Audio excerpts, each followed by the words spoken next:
ขายรถ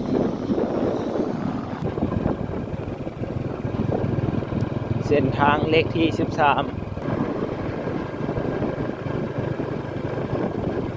อ๋อทางพี่มีเต็มเลยเนาะบอนซื้อของฝากไปฝากพี่น้องมีแต่รถหรูๆทั้งนั้นเนาะสบายดีทุกคนมาพบกับค่อยเป่าเต่าเนาะเดี๋ยวมื้อนี้ค่อยจะพาทุกคนเลาะชมเส้นทางเลขที่13เนาะทุกคนเนาะในตัวเมืองท่าแขกว่าเป็นอย่างไรเนาะพามาอัปเดตเส้นทางเลขที่13เนาะก็สร้างแล้วบ่โดนปานใดเนาะ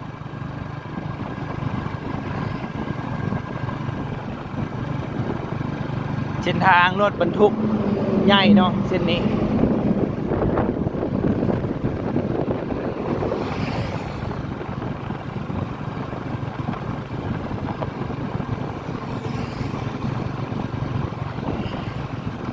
ถือว่าเส้นทางเส้นนี้เป็นเส้นทางหลักเนาะทุกคนเนาะระหว่างการขนส่งสินค้าแต่เหนือฮอดใต้เนาะแล้วก็มาแต่ใต้ก็ขึ้นไปเหนือก็แม่นเส้นนี้เนาะทุกคนเนาะที่จะพาประเทศลาวถือว่าเป็นกระดูกสันหลังเลยก็ได้เนาะสำหรับเส้นทางเลขที่13นี่เพราะว่าเป็นการขนส่งสินค้าในเส้นนี้ถือว่า7 มื้อนี้ถือว่ารถบรรทุกนี้คนเที่ยวไปหลายคันเนาะต่อมื้อหนึ่งงานอย่างนี้จำกับคฤหาสน์ทุกคนเมื่อกี้นี้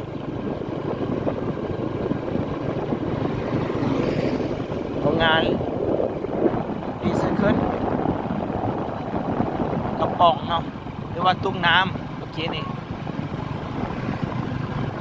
เส้นทางเลขที่13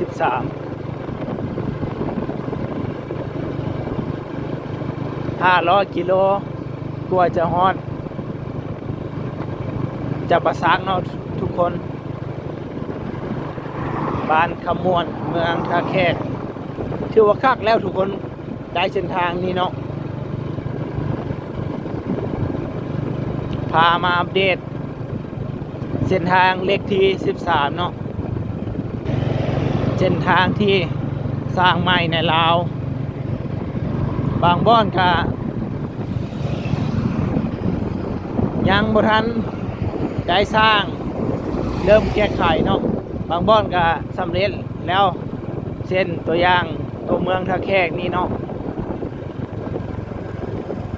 หลักเสาไฟส่งกระแสไฟไปขายของประเทศลาวเนาะนี่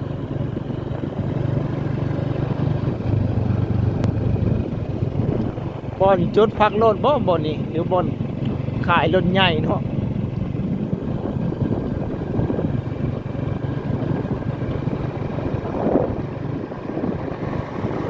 รถบรรทุกเนาะ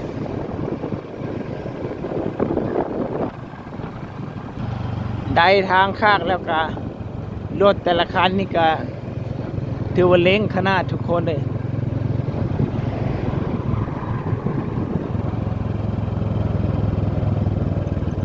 ศาลาบอน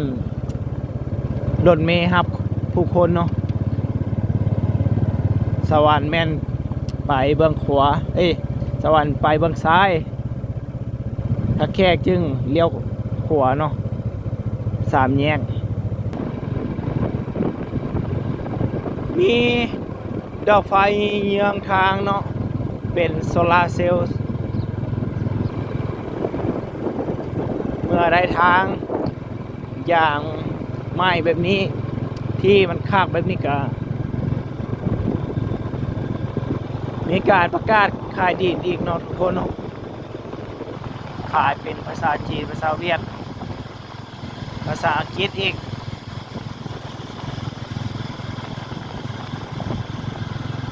บางบ้อนก็กำลังสร้างเนาะกำลังสร้างเป็นร้านขายอุปกรณ์ต่าง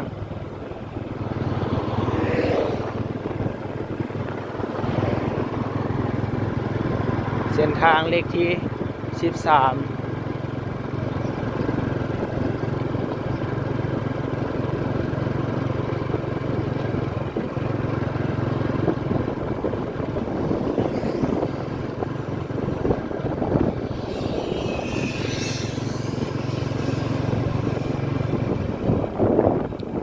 ร้านแถวนี้ก็ได้รับผลดีไปนำเนาะหลังจากเส้นทางอย่างเลขที่13สร้างสำเร็จร้านค้าต่างๆกันธุรกิจขยายตัวขึ้นไป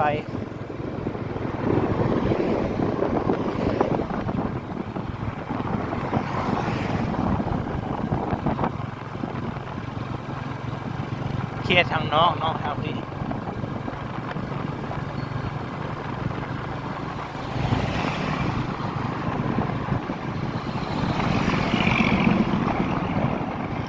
รถบรรทุก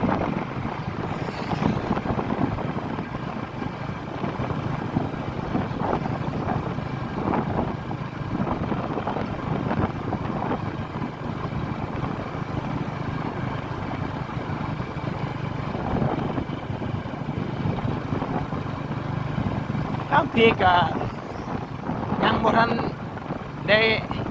มีห้านหลายเนาะทุกคนเนาะสถานที่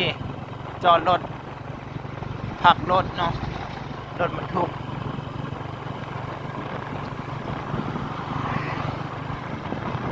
เดี๋ยวกลับขึ้นไป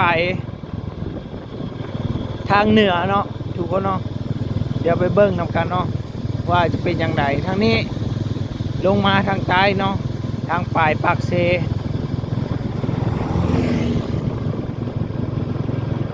ทางพุ่นก็น่าจะพัฒนาไปหลายเนาะพื้นที่ที่ติดกับเส้นทางเลขที่13นี่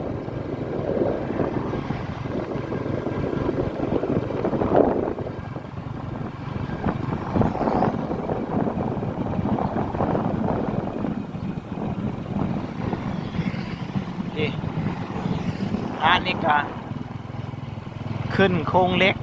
แบบใหญ่ๆเลยเนาะทุกคนเนาะน่าจะเป็นฮันที่ใหญ่เนาะ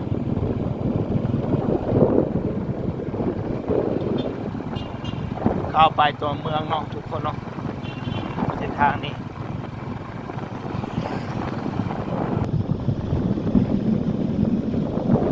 ร้านขายรถทุกคนเอามา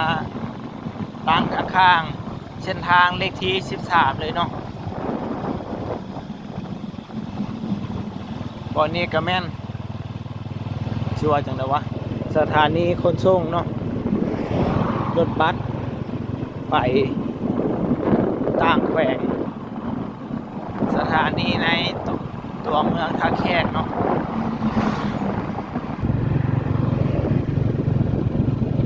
เลี้ยวซ้ายไปท่าแขก4 กิโลเลี้ยวขวาด้านสากลนาเผา146 กิโลเนาะแต่ว่าตรงกลางเมื่อกี้นี้ค่อยลืมอ่านเนาะอ่านหมดทัน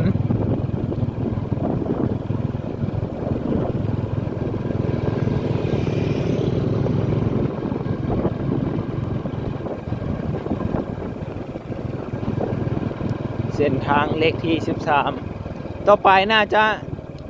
มีไฟแดงเนาะทุกคนบนนี้ถ้าเส้นทางสร้างสำเร็จเรียบร้อยแล้ว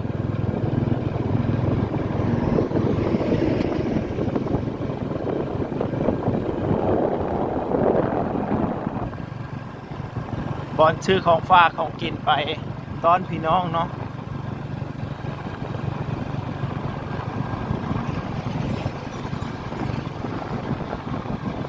ทางพี่ ก็เริ่มขยายตัวไปเนาะทุกคนเนาะเริ่มหนาแน่นแคมเส้นทางเลขที่13นี่บอนซื้อของกินไปฝากพี่น้องผู้สาวนางขายเมื่อกี้นี้บอนขายอะไรเลย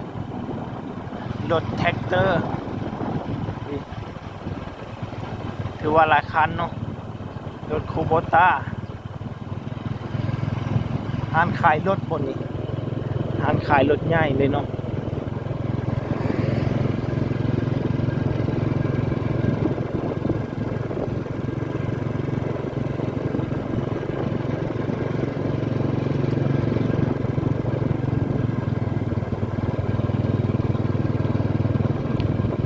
แถวนี้ก็มีการสร้างห้านค้าไม้กับหลายห้านเนาะ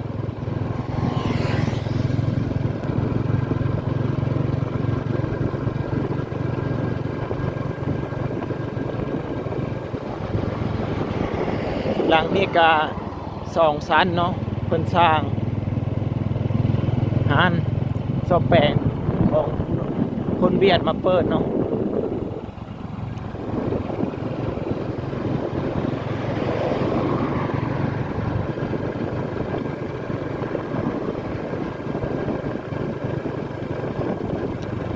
ทางพี่มีเต็มเลยเนาะบอน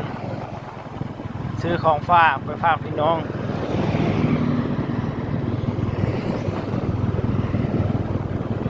ถือว่ายาวอีหลีทุกคนเลือกซื้อหานบ่ถึกเลยเนาะถ้าหลายแบบนี้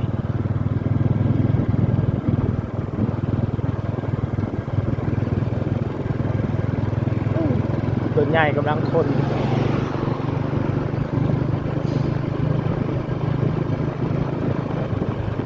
เปล่าเล็งมาเนาะเมื่อกี้นี่รถใหญ่กำลังขึ้นมา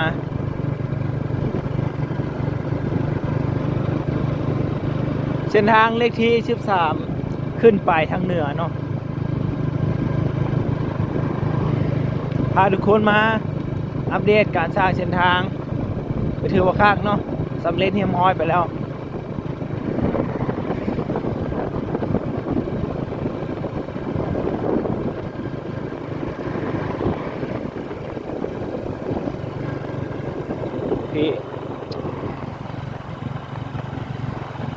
จักตึกอย่าง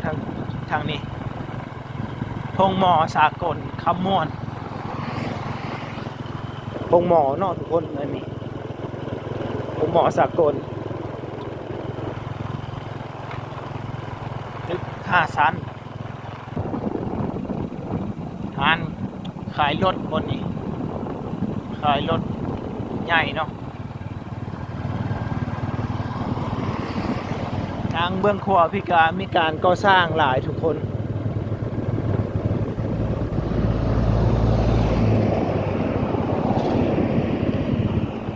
อันนี้ก็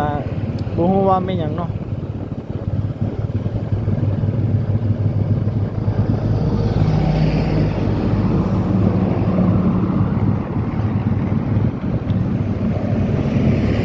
หลวงพระบาง724 กิโลถือว่าไก่เนาะ700 กิโล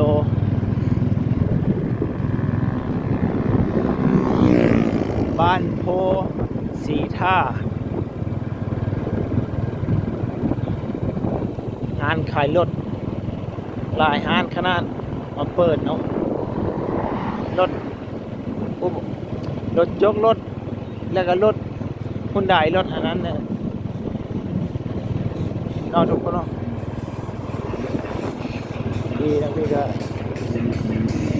ห้านขายรถมาเปิดโอ้ถือว่าธุรกิจแถวนี้มีแต่สายธุรกิจรวยเนาะห้านใหญ่ๆ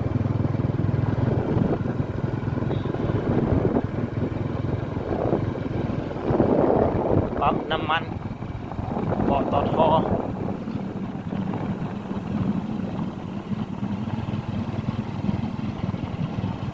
ปั๊มน้ำมันมาเปิดธุรกิจในลาวเนาะผมว่าเดี๋ยวนี้มีจักสาขาแล้ว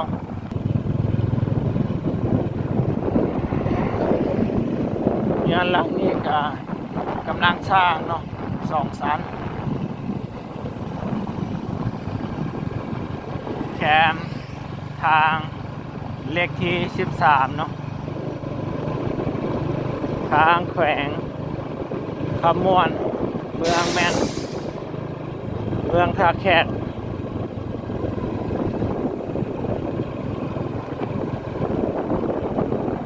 หารรถหรูทุกคนมีทั้งฟอร์ดมีแต่รถหรูทั้งนั้นเนาะ HMA ลาวรถฟอร์ดรถหรูที่นำเข้ามาจากต่างประเทศเนาะ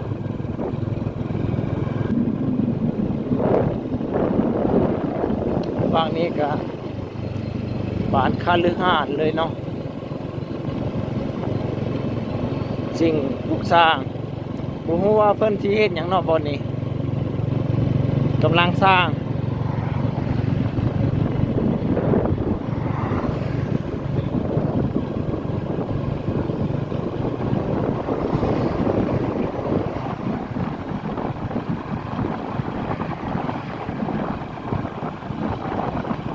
งานหลังใหญ่กับหลายหลังแคมทางเลขที่13เฮือนหลังนี้ทุกคนบ่แม่นเฮือนเนาะคาลือหาดเลยเนาะตัวหรู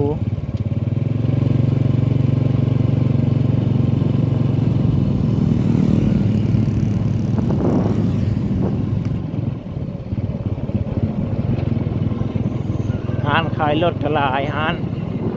แคมทางเนาะ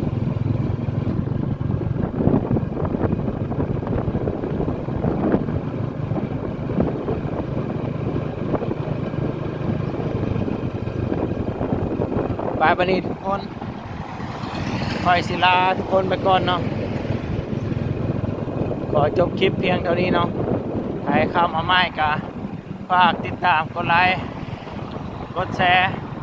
เพื่อบ่พลาดคลิปใหม่ๆเนาะขอบใจเนาะที่รับชมคลิปนี้สบายดี